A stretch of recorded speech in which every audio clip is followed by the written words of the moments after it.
Land degradation really is a factor related to agriculture and agricultural land use, because we're talking about land that is underused becoming progressively degraded. It deteriorates progressively until it gets to a point where it's no longer productive. It loses its ability to sustain the demand for resources for a particular sector, whether it's agriculture, livestock management, or forest production. So the economics really that often gets interpreted is the loss of that particular sector with respect to the goods that were being produced on the land. If it's agriculture, it's the losses in yields as the land becomes progressively degraded. If it's in livestock, it's the loss of fodder, loss of grazing opportunities, which then translates into poor performance of the livestock and ultimately affects their productivity. So I think the economics really is a dynamic one. You can't really, at any point in time when you take a snapshot, you're going to get a result. But that result is going to change because more land is being progressively degraded and more land is being transformed into other productive uses. So it's always a moving target. But the reality is that the cost of restoring land that is already degraded far outweighs the cost of keeping that land productive.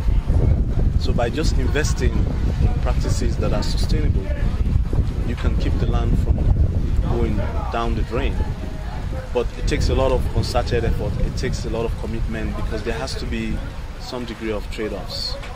And I think that the economics is one language that the decision makers understand. So these numbers are valid in that respect, but they don't tell the whole story. Is this an issue of funding in terms of providing countries with funding to help them rebuild ecosystems, or is it an issue of just knowledge, of farmers knowing what's good and what's bad about ways of using land, and also governments not allowing industries or big farming corporations to come in and degrade land and then move off again? Is it possible to pinpoint one particular sort of issue? Well, we have to think about, first of all, who is likely to face the brunt of land degradation. And for most developing countries, land is in the hands of rural farmers, whether they are agriculturists or herders or pastoralists, but they are the ones that depend on land management directly. So any attempt to invest in land has to start with that point of view. And what we in the GEF really try to look at is to what extent can we target this particular group of beneficiaries, or if you will, affected people, who can then not just restore or keep the land productive, but at the same time take ownership of maintaining that productivity in the longer term. And I think the challenge with engaging government is that it's a sectoral issue. There is no sector for land management related to land degradation. There will be a sector, maybe there's a ministry for land allocation or land policy, but there's no real separate ministry to invest in. So the agenda is embedded in the agriculture sector, it's embedded in the livestock sector, and sometimes in the water management sector as well. So if you engage government, then it becomes a bit of a challenge. And I think this is why this convention embraces civil society, it embraces the private sector, because the private sector has a vested interest.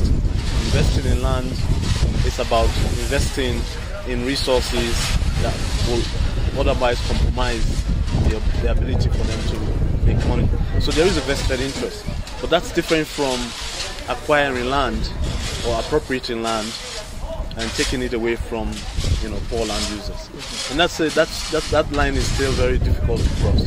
And again, it's something that has been broached in this convention, because we focus mainly on combating desertification and land degradation, which has to do with land that people are actually using. So I think these are the dilemmas that we have to navigate. So if I were to pinpoint what is the real key entry point, it's working with the people who are day-to-day land users whose livelihood revolve around it. The noise behind us is some workmen doing some rudimentary climate adaptation, because Namibia is experiencing some heavy rains for the first time in a while. In terms of what the Global Environment Facility looks for in projects that it invests in and supports, can you give us a sense of what some of the indicators that you look for, and what you want to hear from governments and other organisations seeking help?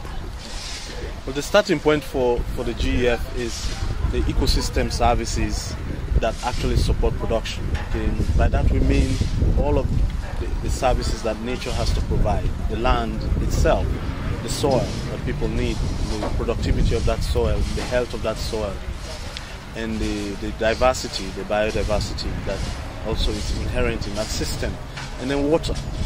So if you think about these as natural assets, these are things that people don't create. They are put there by nature. But they are the things that make agriculture possible. They are the things that make land use, land productivity possible.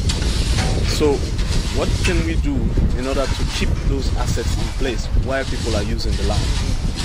And so by starting from that point of view, we are already talking about global environment benefits, because the GEF, our mandate is to invest in global environment benefits. And those are the benefits that I just outlined, the ones that nature provides. And so if we start from that point of view, then every project we invest in, the question we ask is, to what extent are these services already lost or on the verge of being lost? What is the cause of that loss? Is it the practices that people are engaging? Is it the lack of capacity and knowledge for the best possible actions that they can use on that particular land? And so by answering those questions, what the government and stakeholders are doing is helping us to better understand where the GEF entry point really lies. Because the GEF does not 100% finance any project. So the starting point for us is that. And then the government starting point will be, why do we want to invest in this land? Is it to increase agricultural production? Is it to increase livestock production?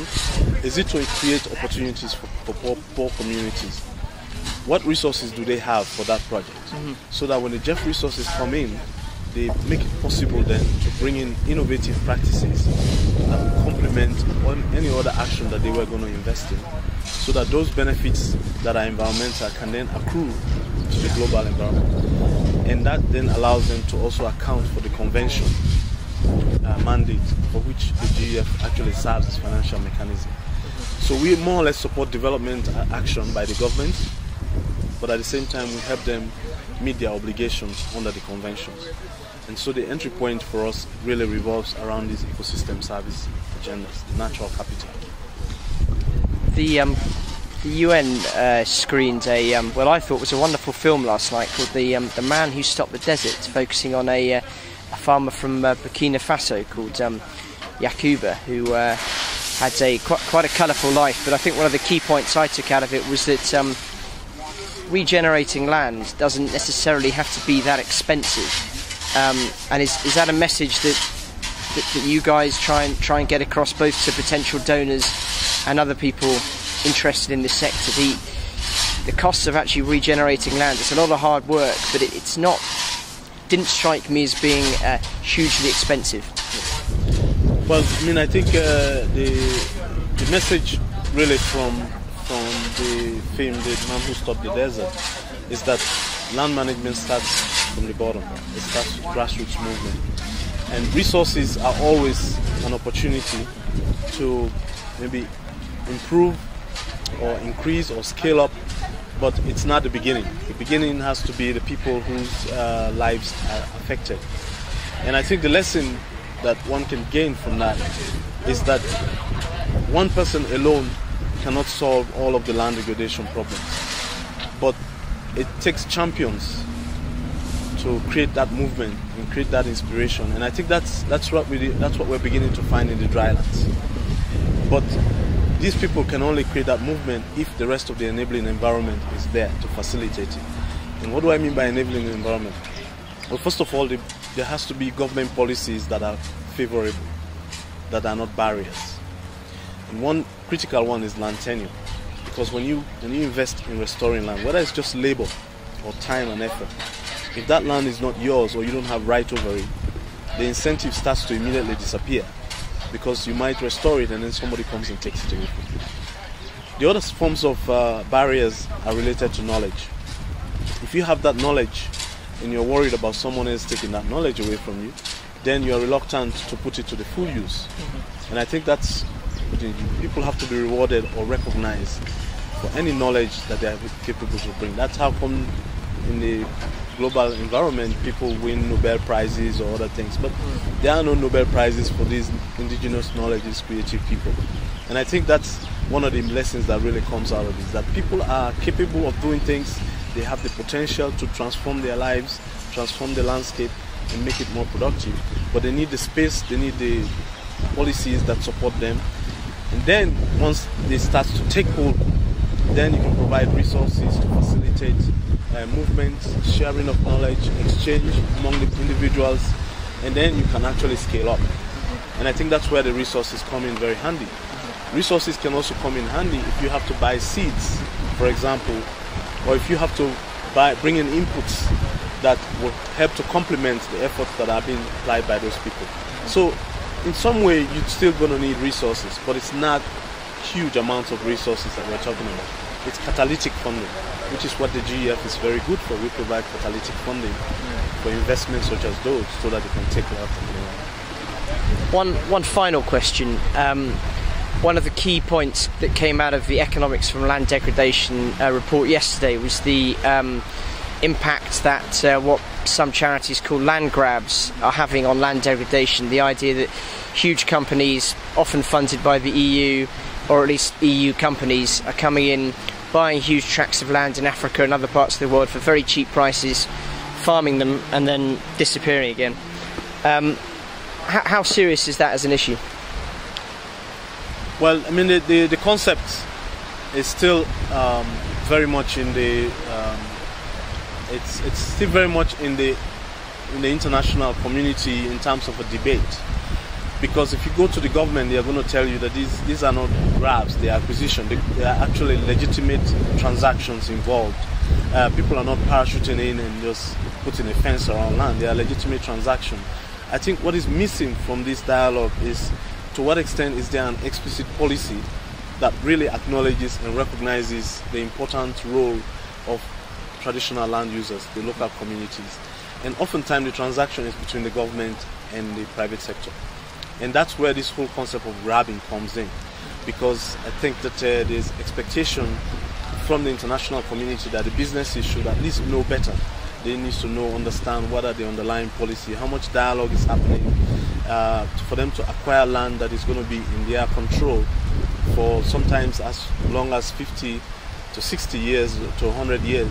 You know, these are long periods of time and people get deprived of that land. So I think what hasn't happened yet is a real candid discussion about what are some of the elements that need to be in place for these transactions to really happen.